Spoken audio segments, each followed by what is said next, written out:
Hey friends, it's Catherine from CatherinePooler.com. I got my hot little hands on some new stamps by Ellen Hudson. They are fantastic, and today we're going to use them to make a sparkled white embossed resist background. Say that 10 times fast. But first, if you're new to my channel, I invite you to subscribe and then hop over to my blog where you get tons more inspiration. All right, if you're ready, let's get started. The very first thing we're gonna do, I've already cut my cardstock, so that was the very first thing, but now I'm going to use my deactivator, powder all over the place, to remove the static from my cardstock so that the embossing powder does not stick to places I don't want it to. And then I'm gonna use these two, this one and that one, those great little background stamps, and I'm gonna create a background. I'll just randomly stamp these all over the background, and I'm going to go off the paper in some spots so that it looks like patterned paper that I cut.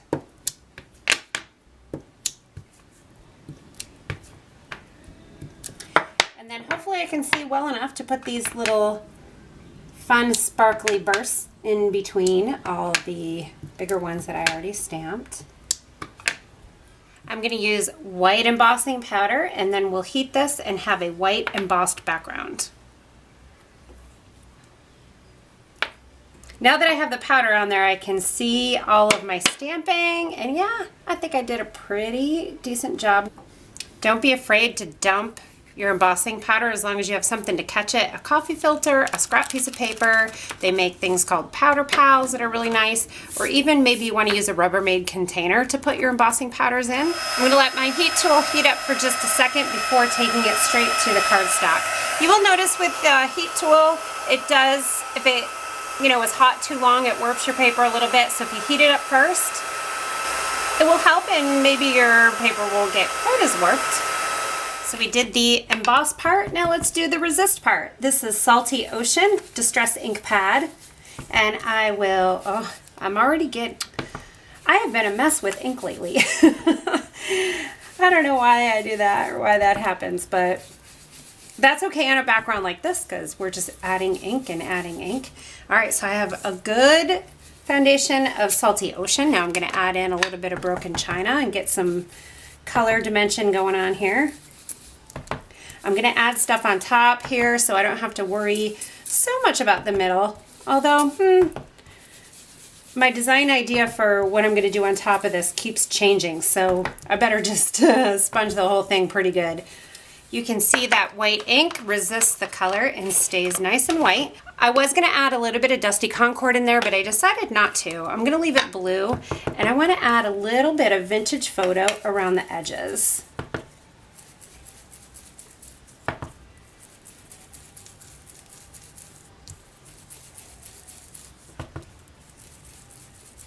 I really like how those darker edges kind of set off the whole card. I'm using the Wink of Stella pen to color in all the little open pieces on these snowflakes.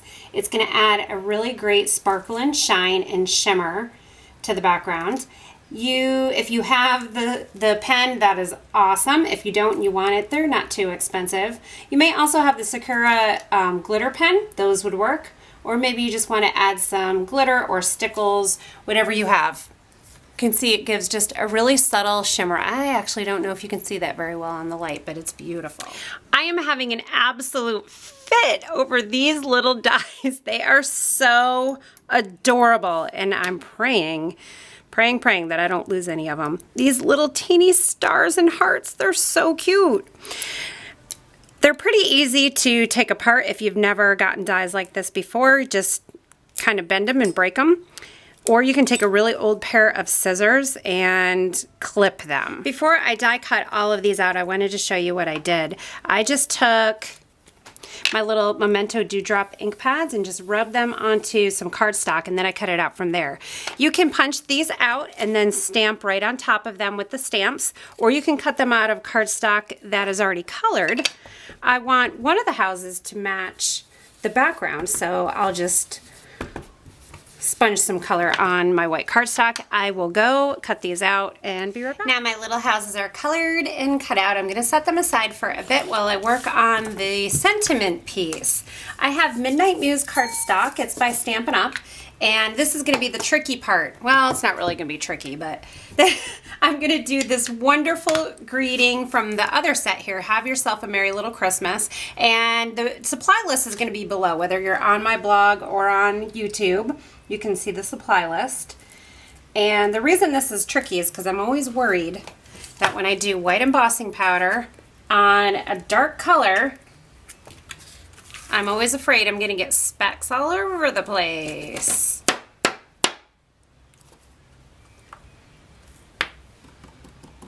I'll funnel this back into my container and then heat emboss that greeting.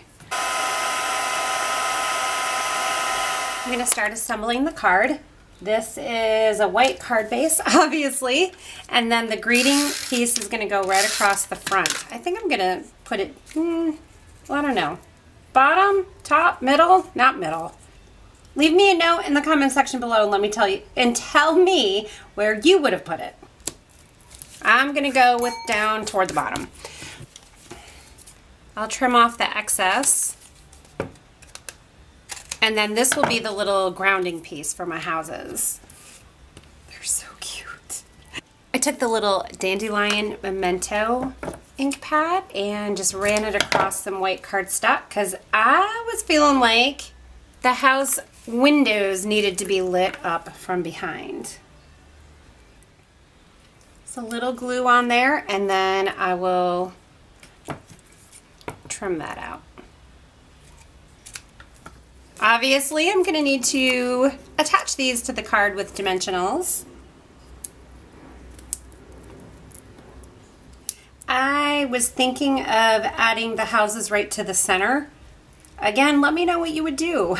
I think I'm going to move them over to the right-hand side. Card making and art is what you like. And you guys probably aren't always, don't always love every single card I make, but that's okay. I always hope that you learn something and you get inspired by my videos. I want to add this teensy-weensy little adorable heart right to the center of this house.